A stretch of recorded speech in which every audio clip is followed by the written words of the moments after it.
તો ઇવેન્ટમાં 40થી વધુ સત્ર યોજાશે તેમજ 5 પ્લેનરી ચર્ચાઓનું પણ આયોજન છે।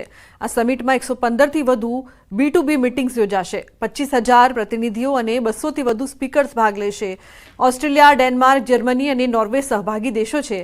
USA, UK અને બેલ્જિયમ, ઓમાન અને UAEના ઉચ્ચ સ્તરીય પ્રતિનિધિ મંડળ હાજરી આપશે। પ્રધાનમંત્રી નરેન્દ્ર મોદી ગુજરાતની મુલાકાતે આવી રહ્યા છે। ગુજરાતની મુલાકાત દરમિયાન અનેક કાર્યક્રમમાં તેઓ હાજરી આપવાના છે, જે પૈકી મહાત્મા મંદિર ખાતે આયોજિત રી ઇન્વેસ્ટમેન્ટ સમિટ જે છે તેનો શુભારંભ જે છે તે કરાવવાના છે। આ પ્રકારની તૈયારીઓ જે છે તે અત્યારે હાલ ચાલી રહી છે, એટલે કે રી ઇન્વેસ્ટમેન્ટ સમિટ જે છે તે 3 દિવસ સુધી યોજાવાની છે। ગુજરાતમાં આ ચોથી ગ્લોબલ રિન્યુએબલ એનર્જી સમિટ જે છે તેનું આયોજન કરવામાં આવ્યું છે અને તેનું ઉદ્ઘાટન પ્રધાનમંત્રી નરેન્દ્ર મોદી અહીંયા હાલ જે મંચ તૈયાર થઈ રહ્યું છે ને તે મંચ ઉપરથી તેઓ કરાવવાના છે। ત્રિદિવસીય ઇવેન્ટની અંદર અનેક પ્રકારના જે કાર્યક્રમો જે છે તે પણ યોજાવાના છે, જે પૈકી 25,000થી પણ વધારે પ્રતિનિધિઓ અહીંયાથી બેસી અને આ સમિટ જે છે તેમાં સહભાગી જે છે તે થવાના છે।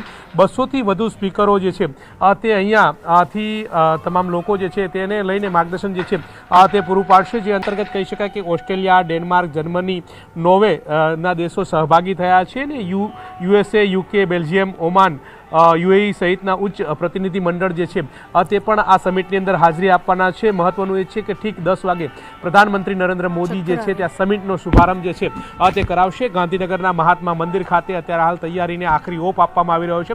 પ્રધાનમંત્રીના પ્રવાસની શરૂઆત આ સમિટના ઉદ્ઘાટન સમારોહથી યોજવાના છે।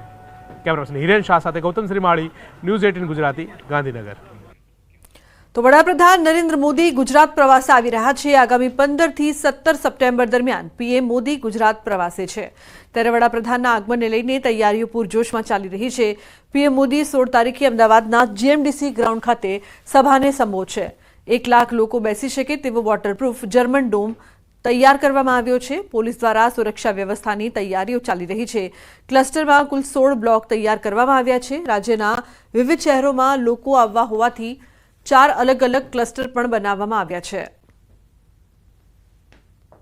મહાનગરની અંદર 7 રોડો, કેશવબાગથી પકવાન સર્કલ હોય, આશ્રમ રોડ હોય, જે અમદાવાદની હેરિટેજ ઓળખ છે, અમદાવાદનું આપણે વાત કરીએ કે વર્લ્ડ કક્ષાએ એક નામ છે, તે પ્રકારના રોડો નિર્માણ પામે એવા 7 પ્રકારના આઇકોનિક રોડો છે, એનું પણ ખાતમુહૂર્ત થવાનું છે।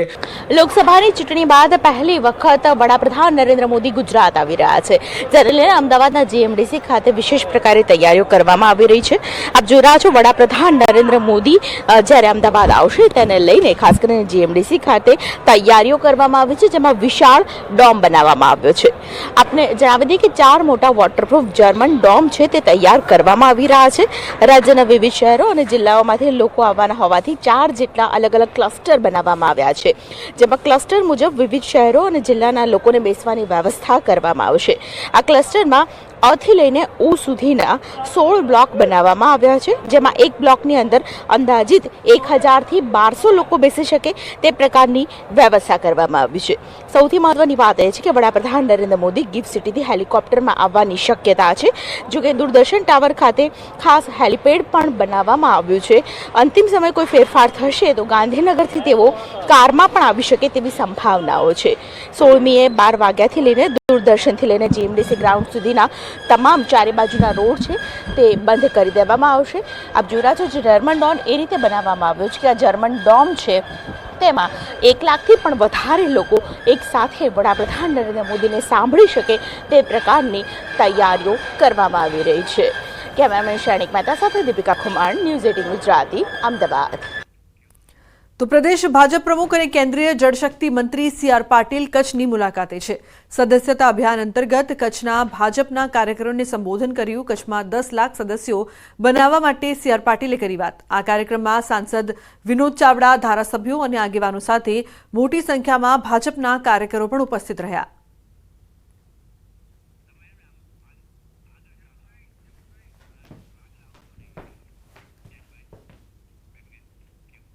તો આગામી દિવસોમાં તહેવારો આવતા હોવાથી રાજપીપળામાં પોલીસે સ્થાનિકો સાથે શાંતિ સમિતિની બેઠક યોજી। આગામી દિવસોમાં ગણેશ વિસર્જન અને મોહરમનો તહેવાર હોવાથી જિલ્લા પોલીસ વડા પ્રશાંત સુંબેએ બંને ધર્મના આગેવાનો સાથે બેઠક કરી જિલ્લામાં કાયદો વ્યવસ્થાની સ્થિતિ જળવાઈ રહે અને કોઈ અનિચ્છનીય બનાવ ન બને તે અંગે બેઠકમાં ચર્ચા કરાઈ।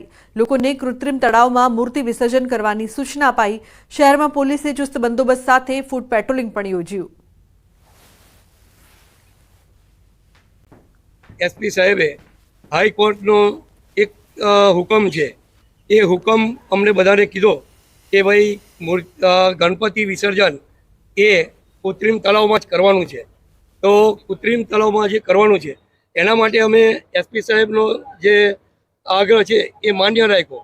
राजपीपला शहर में 15, 16 और 17 तारीख के दिन गणपति उत्सव में गणपति की मूर्तियों का विसर्जन और 16 तारीख को ईद ए मिलाद का जुलूस, इन त्योहारों का आयोजन हुआ है, जिसमें दोनों समाज की तरफ से आज सभी आगेवान शांति समिति की मीटिंग में आए थे। સમાચારનો પ્રવાહ યથાવત રહેશે। હાલ રોકાઈશું બ્રેક માટે। આપ જોતા રહો ન્યૂઝ 18 ગુજરાતી।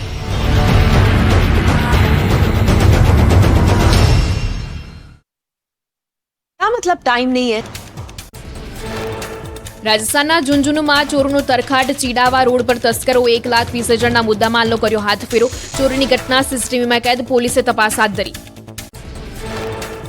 મહેસાણામાં પીવાના પાણીના નળમાંથી નીકળી માછલીઓ। કટવોસણ રોડ ગામ નજીક માયાનગર વિસ્તારમાં પાણીમાંથી માછલીઓ નીકળતા સ્થાનિકોમાં ચિંતા। પીવાના પાણીમાંથી માછલીઓ નીકળતા અનેક સવાલ ઉઠ્યા।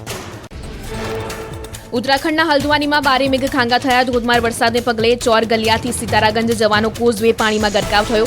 ધસમસતો પ્રવાહ કોઝવે પર ફરી વળતા વાહન વ્યવહાર ઠપ થયો। ઉત્તરાખંડના લંગરમાં મુશળધાર વરસાદને પગલે નદી નાળા તોફાની બન્યા। અવિરત વરસાદથી ધનગડી નાળામાં પણ ધસમસતો પ્રવાહ જોવા મળ્યો। નાળા વચ્ચેથી પસાર થતા રસ્તા પર પણ પાણી ફરી વળતા વાહન વ્યવહાર ખોરવાયો। ઉત્તર પ્રદેશના મુરાદાબાદમાં અવિરત વરસાદ, શહેરના કેટલાક ભાગોમાં પાણી ભરાયા। ઘરોમાં પાણી ફરી વળ્યા। બહાર પાર્ક કરેલા વાહનોમાં પણ પાણી ભરાયા। ઉત્તર પ્રદેશના હરદોઈમાં વરસ્યો ધોધમાર વરસાદ, અનેક વિસ્તાર જળબંબાકાર થતા સર્જાઈ છે હાલાકી। હરદોઈની તમામ શાળાઓમાં આજે અને આવતીકાલે રજા જાહેર। મધ્યપ્રદેશમાં આકાશી આફત, સતત વરસાદ બાદ બેતવા નદીના જળસ્તરમાં વધારો। નદી કિનારે આવેલા વિસ્તાર થયા જળમગ્ન। 20 સપ્ટેમ્બર આસપાસ વધુ એક સિસ્ટમ સક્રિય થશે। દક્ષિણ પૂર્વ ગુજરાતમાં ભારે વરસાદ થઈ શકે। અમદાવાદમાં પણ તેની અસર જોવા મળી શકે। આગાહીકાર મોહન દલસાણિયાની આગાહી। નવરાત્રીમાં ભારે વરસાદની આગાહી। ઓક્ટોબરમાં સૌરાષ્ટ્રમાં અતિભારે વરસાદની વકી।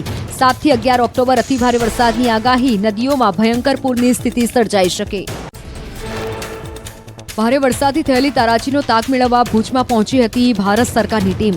ઇન્ટર મિનિસ્ટ્રીયલ ટીમ વહીવટીતંત્રની રાહત બચાવ કામગીરી અંગે વિગતો મેળવી। કલેક્ટર અમિત અરોરાએ બેઠકમાં આપી જાણકારી। સુરતમાં ડેન્ગ્યુએ તબીબનો જીવ લીધો। સ્મીમેરના ડોક્ટર ધારા ચાવડાનું ડેન્ગ્યુથી મોત। સુરતમાં રોગચાળો વધતા આરોગ્ય વિભાગ દોડતું થયું। જામનગરમાં ગણેશોત્સવમાં ફૂડ પોઈઝનિંગની ઘટના બની। પ્રસાદ લીધા બાદ કુલ 80 લોકોને ફૂડ પોઈઝનિંગ થયું। મસાલા ભાતની પ્રસાદી લીધા બાદ ખોરાકી ઝરની થઈ અસર। ભાવનગર જિલ્લાની જીવાદોરી સમાન શેત્રુંજી ડેમ 70% ભરાયો, એલર્ટ જાહેર। ભાવનગર વાસીઓ માટે રાહતના સમાચાર આવ્યા છે। ભાવનગર જિલ્લાની જીવાદોરી સમાન શેત્રુંજી ડેમ 70% ભરાઈ જતા વોર્નિંગ પત્ર કરાયો છે જાહેર। પાલીતાણામાં શેત્રુંજી ડેમની